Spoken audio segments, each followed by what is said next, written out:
it goes back to an old marketing adage. If you ask people, do they care about the environment? 9 out of 10 will say, yes, of course I do. And does that impact the products you buy? And they'll probably say yes. Take them to their fridge and say, okay, out of all these products that are in your fridge, which ones have you bought because of what you've just told me? Chances are there isn't many. The sector is enormous as well, like 170 plus different roles in isolation. Mm. It's great, and it does show. It shows something. If we've got more younger people joining those kinds of roles, then that's great, and we should encourage that. It's not one size fits all. It isn't just attract or retain or this demographic or that demographic. It's that we have different parts of the industry where their needs are more pronounced in certain areas than others. And if we are winning the battle for young people that want college courses, apprenticeships, entry-level positions in traditional contracting trades, subby roles, absolutely brilliant. Let's keep on doing what we're doing there, but appreciate that there is a different issue. This episode is brought to you in partnership with Adobe Acrobat. So everyone's tuned in to listen to the Mystic Meg of the construction podcasting world. Peter, you correctly predicted in previous episodes that it wouldn't be coming home, and so it's proved. So congratulations on that searing piece of insight. Yeah, thank you.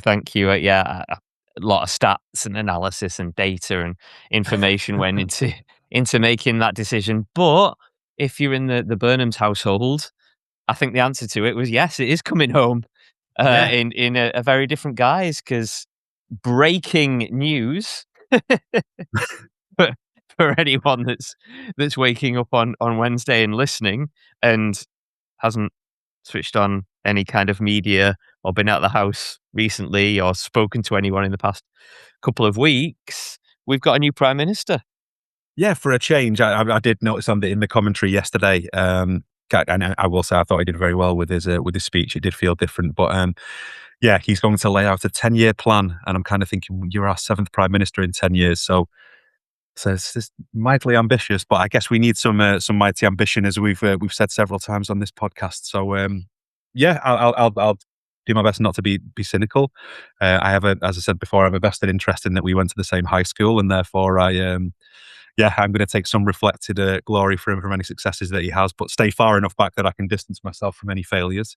But yeah, let's see what the actual policies look like. I think we've got a reasonable idea of direction of travel. I'm sure we will talk about cabinet posts and what those might indicate. But yeah, we'll see how it goes, I guess. Yeah, for sure. So speaking of that and who's going to be in his cabinet, we've got a slightly different angle for this first headline from Construction News, which is all about state house building. Or should I say the headline, State House Builder could support sector through troughs, Minister says, or ex-Minister says. So this is all about ex-Housing Secretary Steve Reed confirming that the government's exploring plans to create a state-owned house builder.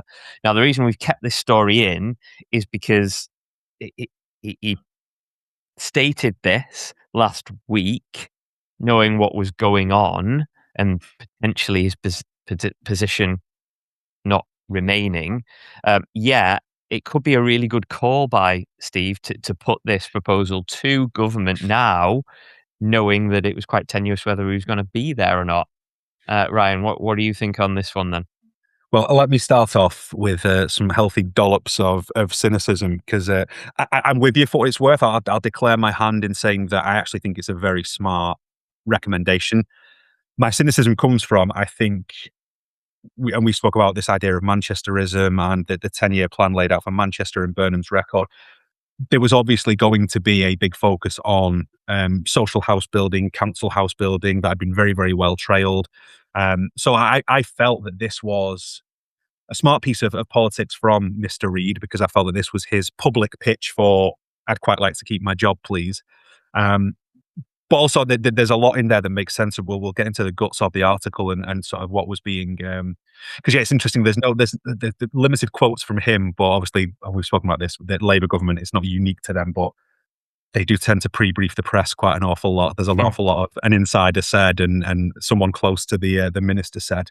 But yeah, the recommendation's quite smart. But it's just interesting, again, not to make this politics disrupted again, but it was noticeable that on the day that Starmer resigned and Burnham was sworn in as a minister, Steve Reed was one of the people at the very, very front of that photo, where it was, I don't know if you remember it, but it was Burnham with a couple of hundred Labour MPs. And Steve Reed was a part of not just Starmer's inner circle, but actually convinced Starmer to go into politics in the first place. I thought that was a really, again, if this resignation is seen as his loyalty to the outgoing prime minister, I kind of pull the other one, mate. Like, you were doing your best to be close to Burnham when he was coming in there, and you've been pitching policy in a view to anyway. So cynicism over. But I think the actual policy itself is a pretty smart one. You know, we've spoken at length about the difficulties of getting private investment into the house building space on affordability, the sort of cost of borrowing, the land needing to hit value. Sadiq Khan in London successfully with Steve Reed arguing the case for having to reduce the number of affordable units built. And again, that the stretching of that definition of affordable, that it just means 80% of market value. So again, if market value is starting to rocket, 80% is still probably unattainable for many people. But then that has a knock-on effect on the supply chain. If that housing stock isn't being built, that affects everybody that has a vested interest in that. It's not just the house builders; it's all of the contractors, subs, QSs, planners, product manufacturers, etc. It hits everyone all the way down. We're just over 130,000 units built over the last year, which I'm not going to mention that target, the number that we always mention, but obviously not going to happen. But I really like this idea of, again, we've said government as client of choice, chronic house building shortage, and some surety for the sector. Again, we'll talk later about skills. We've mentioned it in previous weeks about we're doing well at attracting people to further education, to construction related courses, to considering apprenticeships, but then aren't creating meaningful jobs for them afterwards, and we don't really have that central employment model. This could provide it. It would certainly give a lot more certainty to those that are involved in that side of the supply chain. So I think it solves a lot of problems. And again, this is where I thought it was a smart pitch politically from Steve Reed. Again, in Burnham's speech yesterday and previously, he talked about almost going back to the 80s and undoing a lot of deindustrialization and the selling off of council housing stock. So it seems pretty obvious, and not least, again, there's some semi-breaking news again if you completely avoided it, but Angela Rayner back into her old role, and therefore will be overseeing the sort of house building program, albeit Matthew Pennycock is held onto the ministerial position for house building. And prior to her leaving office, Rayner was very, very clear on council housing, social housing, the sort of impact that had on her life and sort of her economic mobility and so on. So I think that's obviously the way that they're going. This takes that one step further in that centralisation. The only thing I will say, sorry, before I hand over to you on it, Pete, for your thoughts, is there's a slightly interesting thing going on of Burnham's big pitch being about devolution and pushing power and resource and everything else out to the regions versus this idea of a state house builder. But I think it's so important that maybe this is something that might run contrary to the sort of bigger political ideology, but I think is a really interesting idea. What do you think of this one? Very, very similar. Interesting idea. Would like to see a bit more of the details and how that would work. And is there a threshold? When would they step in? How would that work? They speak a lot about it's more about skills and investment and the people that we need to build these houses. And I think that's the key.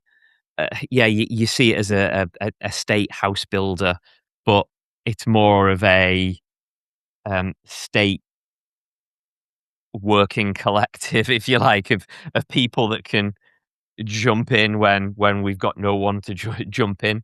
And it would be, my only concern there would be, well, what happens when we're pretty buoyant and in a really good position, and there is that investment, and private house building is flying if it can ever be flying.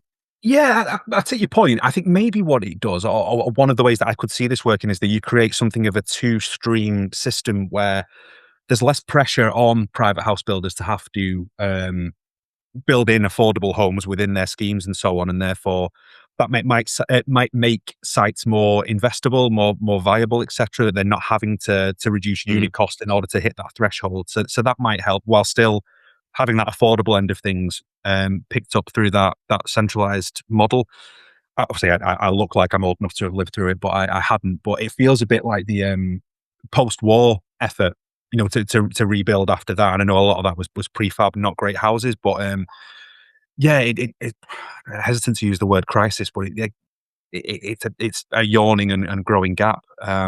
So yeah, I think, if the government can borrow more cheaply, if they can build more affordably, if they can, again, buy it. Well, I'll use the word volumetric. Buy in a volumetric sense that yeah, that there's economies of scale savings if they're building in something like a uniform way across the country. Then yeah, I think that could be a really smart thing. The other thing I'm wondering, going back to your point on skills, is if you've got that kind of foresight on pipeline, and if you've got the backing of government and therefore funding is secured and so on, you're less prone to market fluctuations. Does that reopen up the modern methods conversation, that all of a sudden volumetric house building and offsite manufacture becomes much more viable? Again, less skill required, more central employment within those organizations in terms of selling that role to people. It's indoor factory conditions rather than out on site and everything else. Cost Mm. effectiveness and so on. Like, I'm a big fan of modern methods. I think it's been difficult to sort of make it work within the way that the current house building supply chain works. But again, if there was two different things happening at the same time, I do wonder if that that additional foresight gives you the opportunity to build in flows of work that allow for that. I don't know what you think. Yeah, I'm thinking it's that fine tightrope Hmm. that you're walking on in terms of traditional skills and on-site and maintaining those, and then new skills, different ways of building houses, and making sure there's that fine balance. Because as we know, with all the best will in the world, we're not just going to jump to modern methods and have Hmm. this factory produced housing, you know, tomorrow, Yeah. because we've seen the potential issues that brings, and how difficult it is to keep that momentum going in MMC. And I'm with you, huge fan of it, and I think it can solve a whole host of issues and problems. But maybe that's the whole thing, in that we want to keep these traditional methods, but you look at things like hot works, with bitumen and pour and roll, and things like that. And that is a fine art when you're talking about waterproofing a building from that perspective, compared to a cold applied liquid, or something that's, I'm not going to say easy to put down, but it is step by step. So are we cutting our nose off to spite our face if we're trying to keep these traditional methods going, like thatching a roof, for Hmm. example, compared to MMC innovation, where our friend AI can come in, or certainly technology to have precision made homes a lot cheaper? And we've covered things like that as well, where these homes have been made far more cost effective and far more cheaper, and just as good quality as we can Hmm. build on site. So I'd like to see more detail, and I know he was asking government at the time to explore this, but I think you're bang right. It's that balance of bringing new technology in to build homes, but keeping the skills that we currently use on site as well. Yeah, it just, again, this is the 100%. Again, we'll get policy detail, but it's 100% the way that government are going to go. And I think, yeah, if you could bring modern methods in there, I think it just feels like a lot of things fitting together. But we need some radical solutions, and I think this could be it. Again, if government is going to act as that final backstop and that final failsafe that makes these things viable, then yeah, let's see. But it's a very interesting thought, and yeah, one that I think government will explore.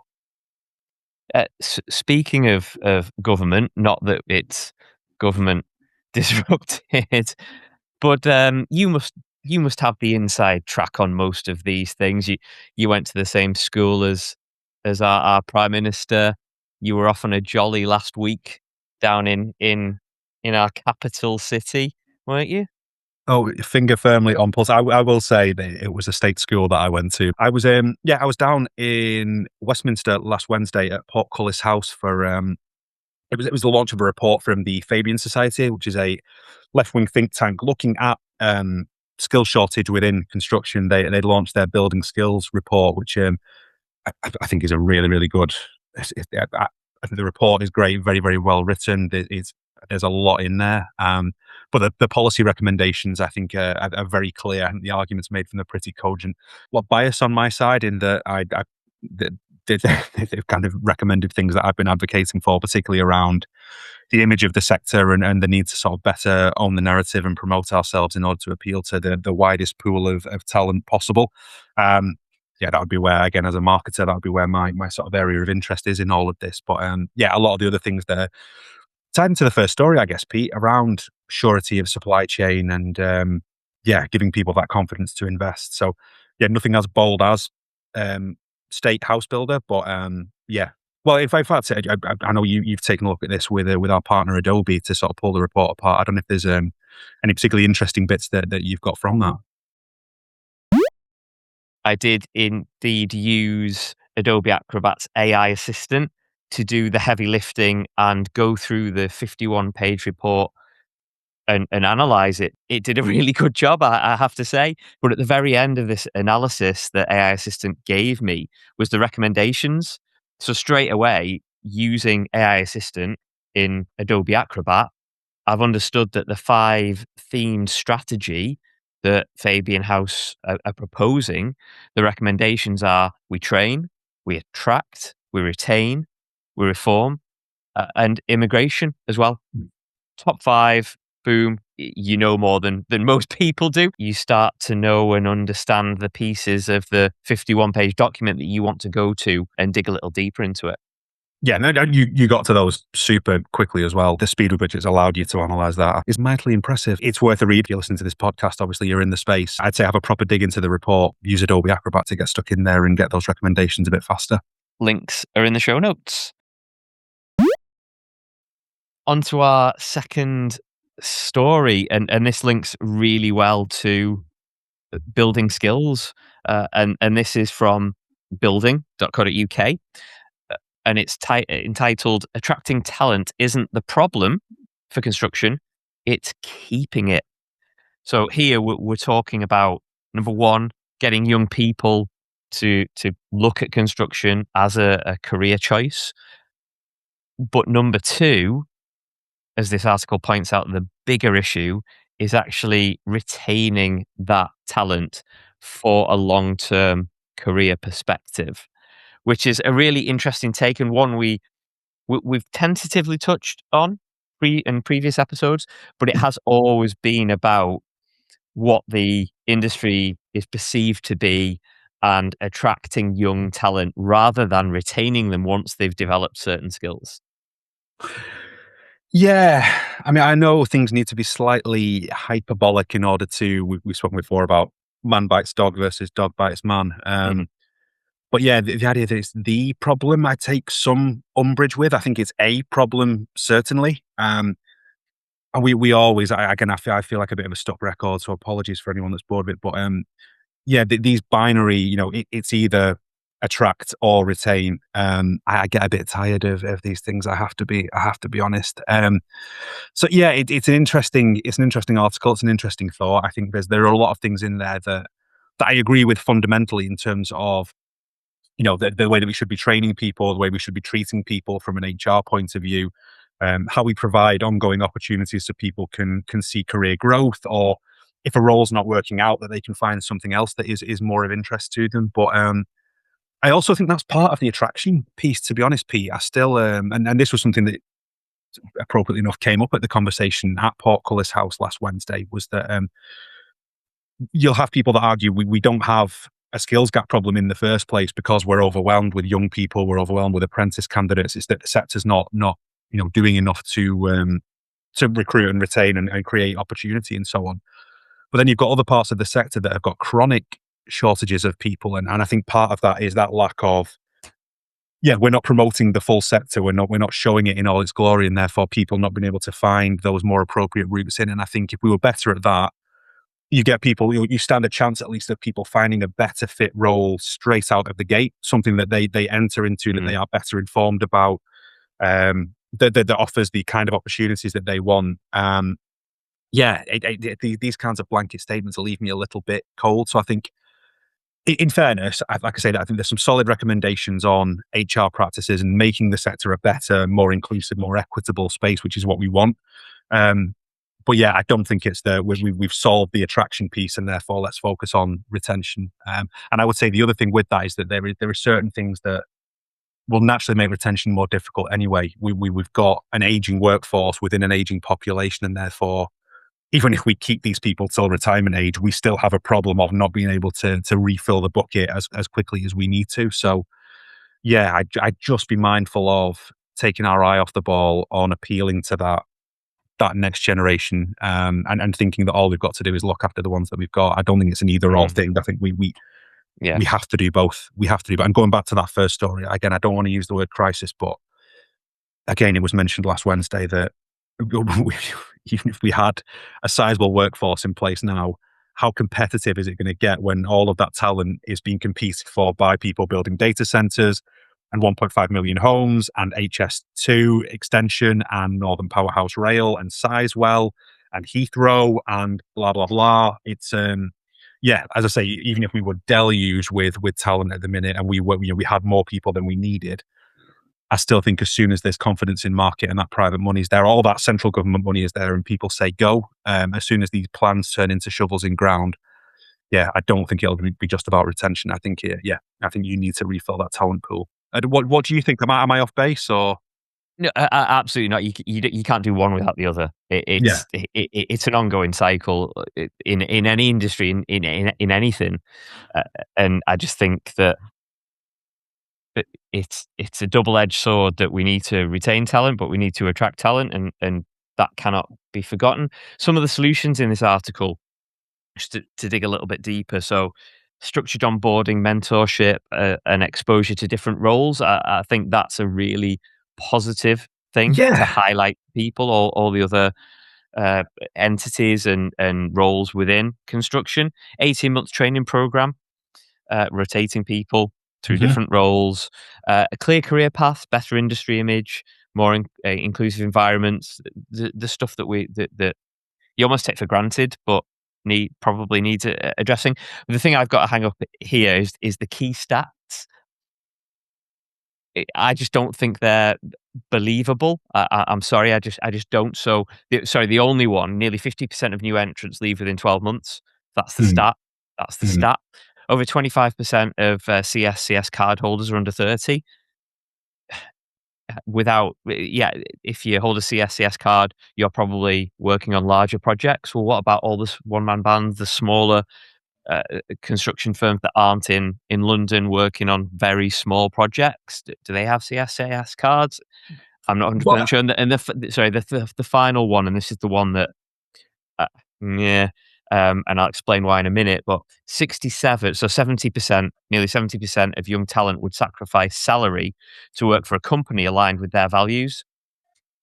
So you're saying only 3 people out of 10 would work for salary rather than values. And it goes back to kind of an old marketing adage that if you ask people, do they care about the environment? 9 out of 10 will say, yes, of course I do. And does that impact the products you buy? And they'll probably say yes. Then take them to their fridge, open the fridge door and say, okay, out of all these products that are in your fridge, which ones have you bought because of what you've just told me? The chances are there isn't many. I'm not sure about that stat. No, I'm with you. The sector is enormous as well. So again, you mentioned last week, something like 170 plus different roles across the entire thing. And it's not what I'd bore you with today, but there probably is a need for some sort of better definition around these kind of discrete supply chains that make up the wider construction umbrella. Because that CSCS card stat is one that I've seen thrown around a few times. And you're absolutely in isolation. It's great, and it does show. It shows something. If we've got more younger people joining for those kinds, and this is where the distinction I think is important, those kinds of roles, then that's great, and we should encourage that. However, again, I've just had a quick nosy now because there was something I remembered. RICS, the Royal Institute of Chartered Surveyors, they've issued crisis because the average age of their membership is creeping closer to 60. So again, it's not one size fits all. It isn't just, attract or retain or this demographic or that demographic. It's that we have different parts of the industry where their needs are more pronounced in certain areas than others. And if we are winning the battle for young people that want college courses, apprenticeships, entry-level positions in traditional contracting trades, subby roles, absolutely brilliant. Let's keep on doing what we're doing there, but appreciate that there is a different issue elsewhere. And I wonder, again, that some of those, your chartered surveyor organizations, architects practices and so on, they might be better at some of the more HR practices that come up in the article, larger organizations, more administrative and backroom roles in order to support with that stuff than your one-man band obviously would have. But yeah, they're going to have different problems. They'll be more advanced in some respects and less advanced in others. And some roles are clearly more visible to the public and more appealing than others. So yeah, and it's these blanket statements, and I appreciate it. Maybe I'm being slightly unfair. You have to simplify things. It has to appeal to a broad audience within a media outlet, and therefore has to be kind of simplified. But yeah, I think that's where I lose it a little bit. Is that yeah, there's some really ideas in there that I absolutely agree with and I think are sound, but I don't like this pitting of one against the other, that it is attraction or retention. It's to your point that the problem is so large that we need both. We absolutely need both. Yeah, completely agree. Now, one thing that can help us, as we know, is data and digital, which, moving on to our final headline, we cover in some detail here. Now, there's a bit of a caveat before we get into this, in that the article, which is really informative, and it does a really good job of highlighting the points we'll get stuck into in a minute, is by George William, who's an associate director at digital products and services at Stantec, of which is featured throughout this document, this article, sorry. But that doesn't take anything away from what he's actually saying data can help and assist with. So this is again from our friends at building.co.uk. Data can open doors to new development. And this is all about data monitoring in real time, which I've got a bit of a case study on once we get your thoughts on this. Well, I'll rush through my thoughts so we can get to that, because that sounds interesting. But yeah, I love the article. I think it's absolutely spot on. I've said it a few times. We're a sector that is, I think, underrepresented in our sort of data capture efforts. I think there's a lot of protectionism within construction. It's a sector where there's a lot of private organizations with their arms around stuff, and I think people don't realize sometimes just how much gold they're sat on in that respect. I like that this takes in data across the life of a project and beyond, in fact, into building use and everything else. And yeah, there's a lot of gut feel. Like we've spoken about skills there. Do I feel that the sector has enough people in it? Do I feel that we're able to do whatever? Actually making the case with data and taking some of that subjectivity and some of those emotions out of those kinds of debates. You'll never do all of it. I think it is an area that, again, we think about how important construction is. It's the homes we live in, the roads we drive on, etc., etc. There'll always be that emotion, but I think, yeah, the article makes a very, very solid case for being more evidence-led. One of the conversations that we've had several times, again, the removal of dichotomies, is I think back to when I joined the sector sort of in the 2000s, just as that, a bit of a jinx, I think, just as the 2008 financial crash was about to hit. And the number of sort of things that were seen as greenwashing and environmental things that started to get pulled from buildings in the, the sort of auspice of value engineering. And now the number of people that are able to, as is pointed out by George in the article, make the case that this more environmentally sound approach is actually more lucrative. But you need the data to make that case, because the perception still exists that that's an added extra and that's an over-engineered thing. And can I get away with the bare minimum, and how do we strip this down and make it viable? And actually, the data points often prove that those things are linked and that they're not exclusive to one another at all. So Yeah, man after my own heart. I think absolutely that we are sat on more data than we realize, and that if we step back and take a look at those, I think we'd see that a lot of the things that we want to achieve that feel ambitious are actually data backed, and there is evidence for them. But anyway, I'm interested in this case study. Mhm. So over to you, Pete. So the reason I know this case study is I used to actually teach it as part of the Internet of Things when we were talking about new technology way back in the day. So I think there was there was 7 or 10 cities which were earmarked as smart cities, and this goes back to 2010. So we're talking 16 years ago here, hence the way back when. But one of them was Santander in Mm, Spain, and there was a huge budget put into this, about 8.5 million euros, something like that. And what they did across the city, they installed more than 12,000 sensors for everything from parking availability, lighting, waste management, traffic information about bus routes and things like that, and sensors for um, yeah, a whole host of things. So, CO2, mhm. carbon monoxide, everything. And it was kind of an ongoing project. And some of the results they've found, as you'd expect, is that some things work, some things don't. And at the time, and I know there's been a lot more research into it since then, and since I was teaching it, but there's been some really good research to come out of it in terms of how this works. And going back to the article, there's places like Wrexham, and there was another one the article mentioned, I can't remember where it was, but that has reduced the air pollution around Mm, schools or cities in general because of the monitoring. And the important part here for both Santander and Wrexham and uh, the other areas is that this was open information, yeah. so the general public could see it as well, and that's the whole point, isn't it? Getting people involved and invested in these things.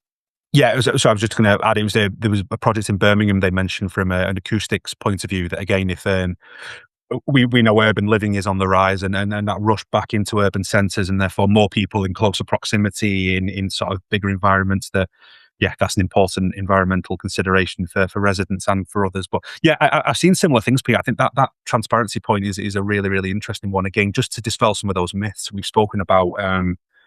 Again, that false dichotomy on green energy, the waste of money, and it's going to cost this. But if it brings in energy security and everything else, then yeah, I think people need data sometimes to just take the temperature, pardon the pun, but yeah, to take some of the sting out of some of those issues, and some of the binary, oppositional stances that people tend to take, is that the truth is probably in there somewhere. And one of the things, we speak about AI every week, you've kind of evidenced the point earlier, when looking at the Fabian's report. But I think AI's got to help as well, that, we can now afford to bring more data together than ever before, analyze it faster than we've ever been able to, and not have the AI make the decisions for us, but at the very least, use LLMs for what they are very, very good at, which is to sift through mountains of data and get to a median point. Because I guarantee that there's insights that we're missing at the minute, probably Mhm. because it feels overwhelming, and because our data sets are so disparate, and because it's such a laborious, sort of time consuming process. So, yeah, I think as these tools get more and more democratized and more in the hands of people, then yeah, I think there's even more exciting things that we can do. But yeah, you're right. Yeah, that case study is a really, really good one, mate. And I've seen similar. There was a project I remember in Amsterdam where the buildings effectively talk to one another. They had green roofs and were irrigated, and um, external sort of louvres and things to block light. And one building would tell the other one, sun's about to hit me, it's this temperature, it's this, etc. So you might want to think about in 10 minutes time. But it's the way things are going to go, isn't it? And rightly so, in my opinion. Yeah, for sure. There's a lot to take away from that article, but I think we've covered the main points there, and that's including the people that inhabit that space Hmm. that this will affect the most, and having them make that decision. So the article talks about a school and monitoring the air pollution around it, seeing a nearly an 80% reduction in key pollutants around it, and that was because the parents and the teachers have made that effort to park further away and to cycle to school rather than drive, would they have made that decision if the school was just saying, we want to reduce pollutants, or this is our policy now, no cars allowed? They'd have to stick by it. But having the data showing it and having people or allowing them to access it at their leisure is a far more positive way of doing it than it is enforcing these things. And it's almost monkey see, monkey do, isn't it? You know, one or two start it, three or four start to do it, and then before you know it, it's the social norm.